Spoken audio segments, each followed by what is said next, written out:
In football, tussle continues for the possession of the ball right from the start of the match, because this possession determines the team which is attacking or the defending. The team which has the possession of the ball is considered as the attackers, and the other team is considered as defenders. The defenders always try to gain or regain possession of the ball in order to prevent opponents from scoring. Sound defense requires that the players are gaining or regaining possession of the ball in order to pressurize or pursue the opponents with the ball. Delay the opposing attack in the midfield itself. Organize their defense in front of the goal. Challenge, mark, and tackle wherever it is required to the player with the ball.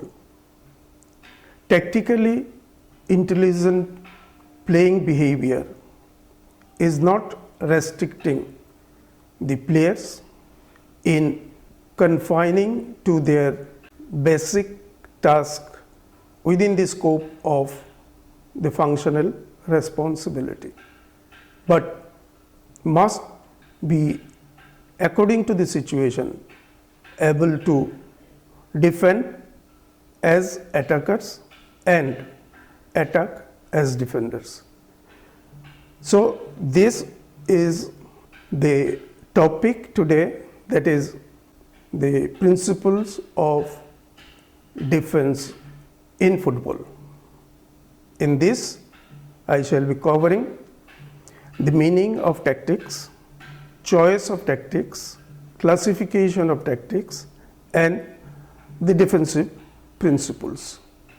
When you talk of the tactics, it is nothing but a rational use of the abilities of the players in order to combat successfully against the attackers or opponent, which are based on the capabilities of the players.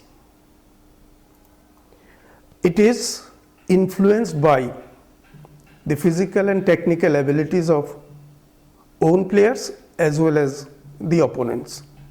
Individual brilliance of any player of the team, degree of understanding between the players also influences the choice of tactics. The nature of competition, whether it's a league, it's a knockout, it is in the first round or it is in the quarter-final or semi-final, depending upon that status and the level, the tactics is decided.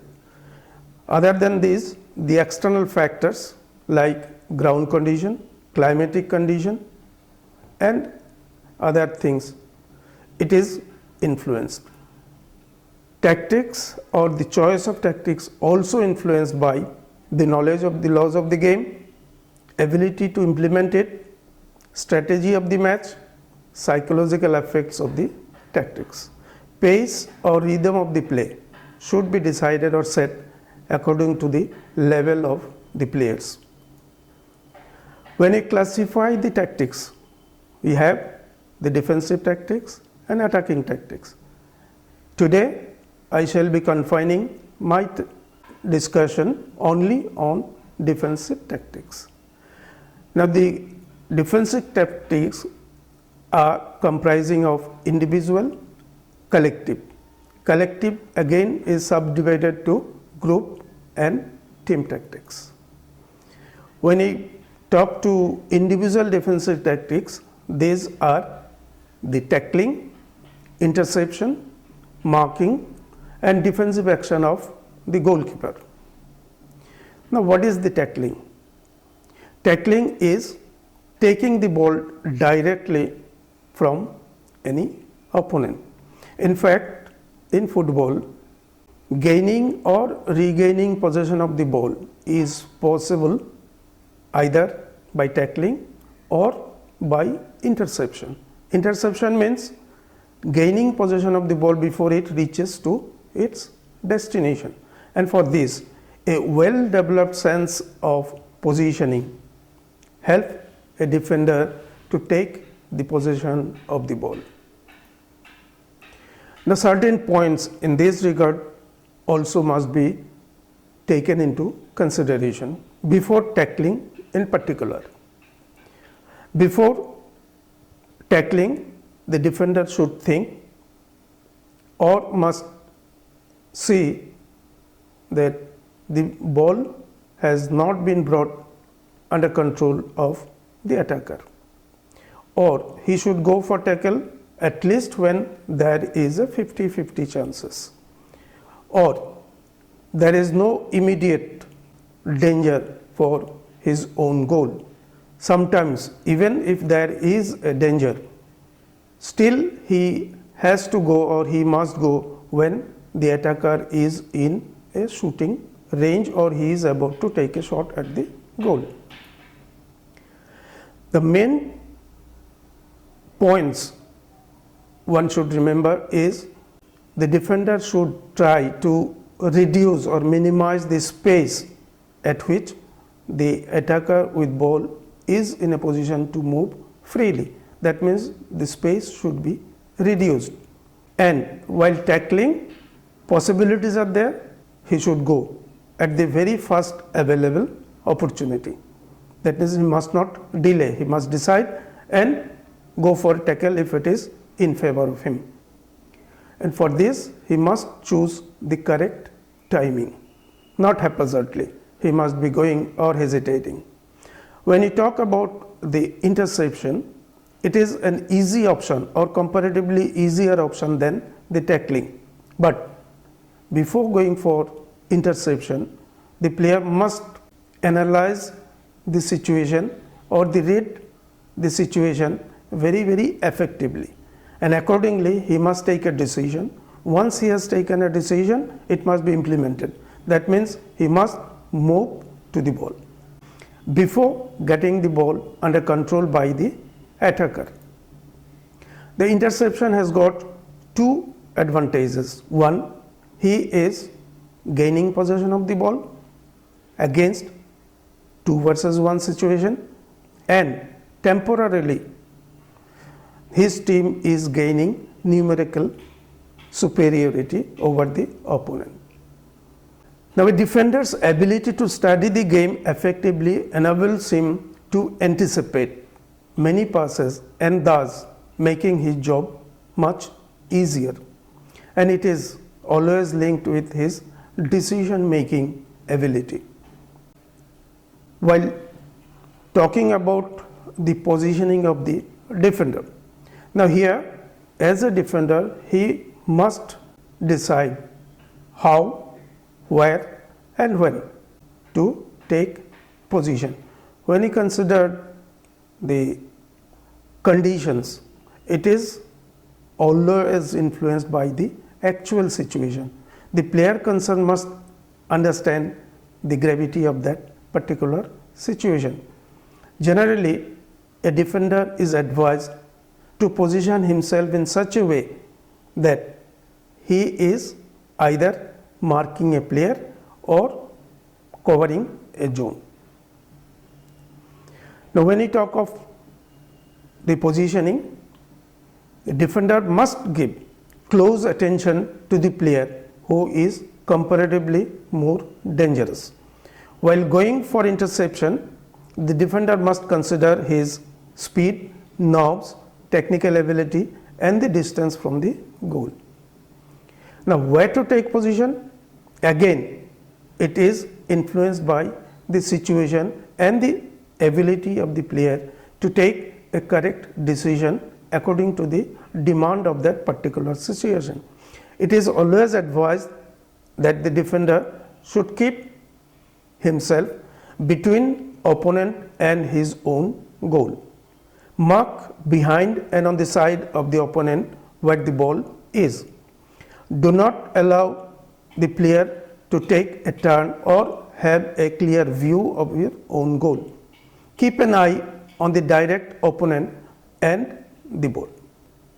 There are certain elements, certain points which are also equally important, such as the covering.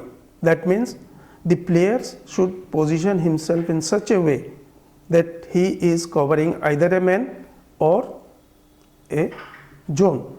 And many times a player has to perform dual responsibilities, that is covering a zone as well as marking a player. So there are a lot of permutations and combinations are being given by the player.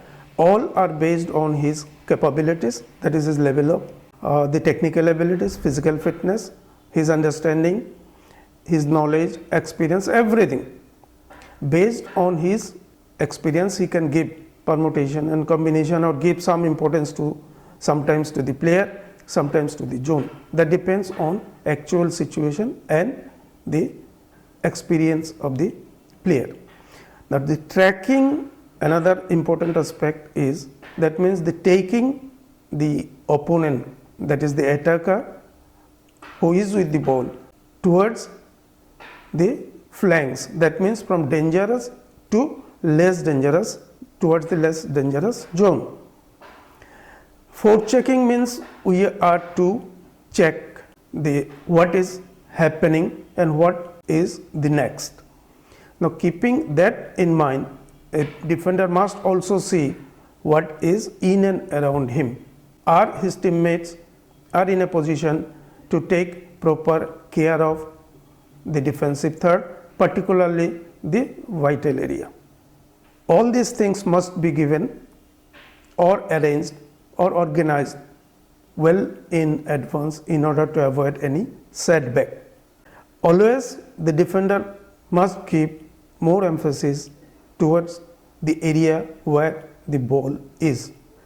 Now when I talk of the defensive tactics, it comprises of delay, depth, balance, concentration, restraint and concentricity. Now when I talk of the delay in defense, why to delay? Naturally the question comes in, it is an effort, it is an attempt in order to slow down the game of the opponent at which they are approaching. Main purpose of this is to gain some valuable time so that the opponents are not in a position to take advantage and score goals. And this precious time will help the players to retreat or drop back who were not in their basic positions. The defender close to the ball at that time should force or encourage the players with the ball to move towards the flanks, that is from danger zone towards the less dangerous zone, or encourage the player with the ball to make a pass to his teammate who is comparatively less effective, or maybe sometime the player with the ball is pressurized to make a hurried pass which can be intercepted by the teammate. Ultimately, the players on the basis of their experience and merit of each situation will decide the best possible way to combat the situation successfully. As I said earlier, a defender should delay to gain some time, either to find out the appropriate time for going for tackle or for the ball, or allow his teammates to render support by dropping back from up front who went up in order to support their attacking movement. Now, a defender should delay in order to reorganize the defense or to slow down the pace of the opposing attack. Now, how long? So long the attacker has full control over the ball, number one, and number two, there is no possibility to challenge for the ball. And opponents are in the middle third. No immediate threat to the safety of our own goal. As defender I am talking about, and the attacker is not within his shooting range, or the number of defenders are comparatively less, or there is no support behind the player, that is the defender, or till the situation is favorable for his own team. So long we can delay. Now when it is neither possible to gain possession of the ball nor it is tactically favorable to challenge, it is advised that the player should try to put more restriction on the player with the ball so that he becomes merely a ball watcher. Force the attacker to move towards the less dangerous zone or pass the ball to a less dangerous player, preferably backward or square. Now do not allow the attacker either to pass towards the goal or dribble past you, or take a clear view of your own goal or shoot at the goal. The next principle is the depth. Now what is the depth? Depth in defense is to cover the area behind the first defender, that is in relation to the ball, either to support and deny the open spaces. Now this is necessary for the defenders to restrict space or minimizing the scope to move freely by the attackers and to restrict the gaps for making effective passes. Now this depth helps either to gain or regain possession of the ball by interception or by tackling. Now failing to maintain a depth, what will happen? The consequences will be very grave. The one pass may upset the whole defense. You can see it in the diagram. Now the advantage of depth in defense may be attributed to it gives added confidence to the first defender who is challenging the player with the ball, and the supporting players can guide the first defender. Even if the first defender is beaten, the players offering the support can challenge or intercept the pass. By giving double cover wherever it is necessary, effectiveness of attack can be minimized, penetrative passes can be denied, supporting players can initiate effective counter-attack. However, the success depends on the understanding between the players. Now sometimes whenever the defender is facing some talented or intelligent forwards, and they might be changing and interchanging their positions very frequently, and they are close to the goal. In that case, sometimes it may so happen the depth become shallow. Now in such cases, the responsibility of the defender becomes dual, or it becomes very, very critical. The players, as I said earlier, must mark the man without overlooking the space, because here both are very, very important, the space as well as the man. So both should be given due weightage. Now defenders giving cover should maintain depth in defense, restrict the penetrating passes from which a goal can be scored, or restrict the space for movement of the attackers. There should be as minimum freedom as possible for the attackers. The defenders giving cover should challenge the attacker if he is successful in beating the first defender, and move forward as soon as the teammate gains possession of the ball in order to initiate quick counter-attack. Now, another important principle is balance. The question again comes when the question of balance comes. Now balance comes into force when the defenders are numerically inferior or less in number, and there the depth will have no sense unless the position of the opponent, quality of both side players, and many other points are given due emphasis or considered with due importance. Now here the positioning is very, very important. They should position in such a way that helps to challenge the opponents in the best possible manner and mark the space as well as the opponent so that the attackers fail to penetrate. Now here the attackers try to create and make best use of the space, while the defenders will try efficiently to adjust and change their responsibilities when the position of the ball is shifted from one player to the other. Attackers should not be given freedom to move in the vital area. Balance the organization, giving due emphasis to space as well as the attacking players. When we talk of the control and restraint, defensive play advocates high awareness of risk and safety. Careful in selecting the order of priorities. Here the defenders must be careful, must give a very, very thought or decide the order of priorities very, very carefully, because one mistake as far as the decision is concerned in deciding the priorities may damage the entire team. In such situation, he should be aware of, that is, the defender should be aware of the position of the ball and anticipate in which direction it is expected to be passed or moved. That means the anticipation level of the defender must be very, very high.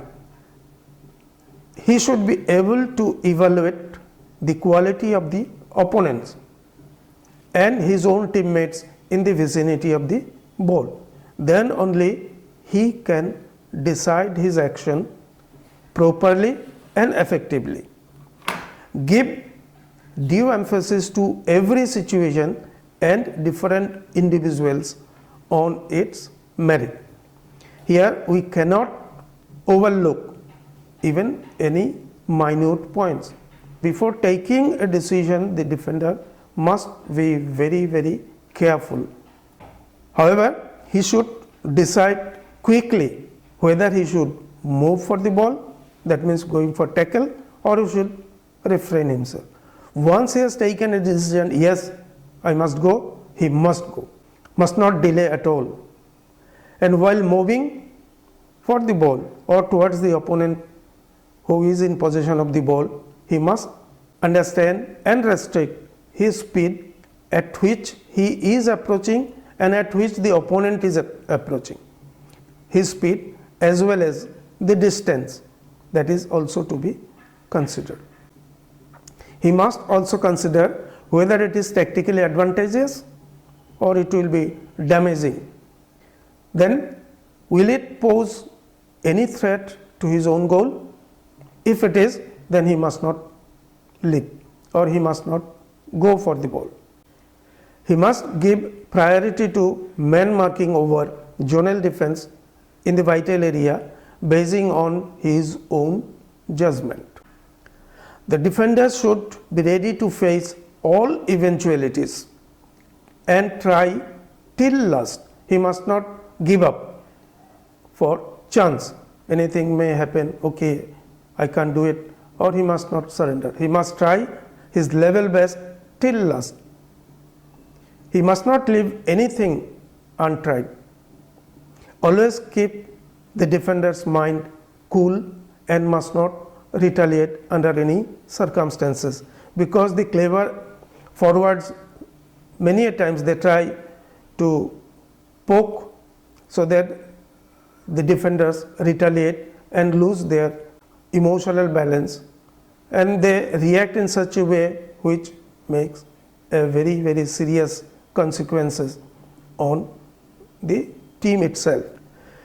Now there are certain guidelines or suggestions for good defensive play, because the good defensive play requires that the vital area and the attackers who are operating in the vital area must be guarded very, very carefully and securely. it should be covered, particularly the vital area and their own goal should be marked in such a way that the opponents are not getting a clear view of your own goal.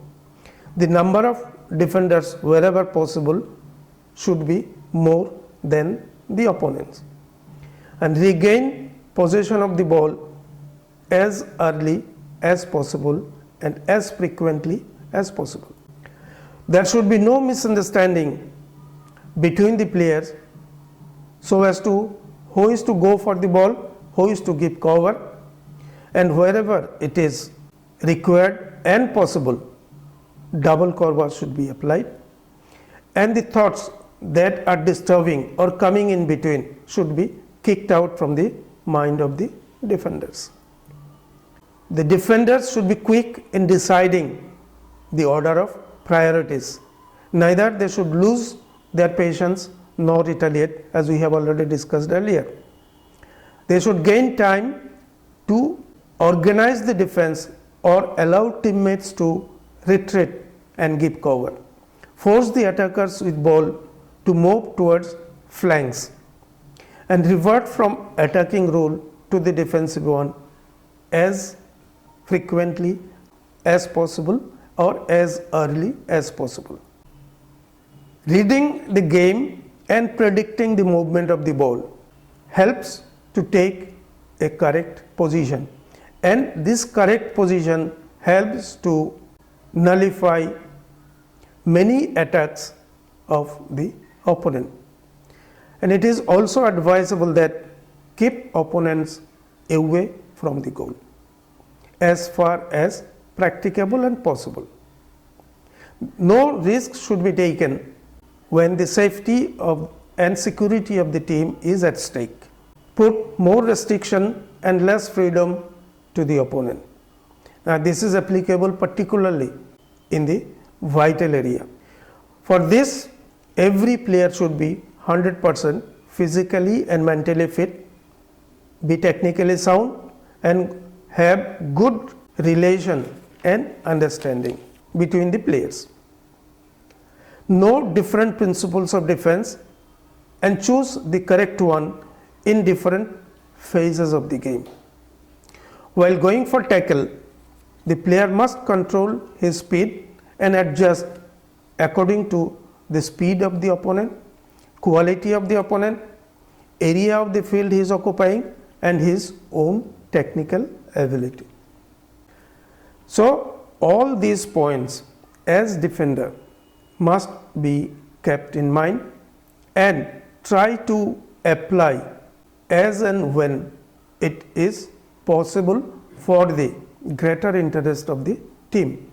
Always there should be a good understanding between the players, and under all circumstances the players must not give any chance to the opponent for scoring. That means there should be compactness of defense as much as possible, and the vital area must be given priority and given due emphasis so that the opponents are not getting any freedom to move in and around the vital area from where majority of the goals are being scored.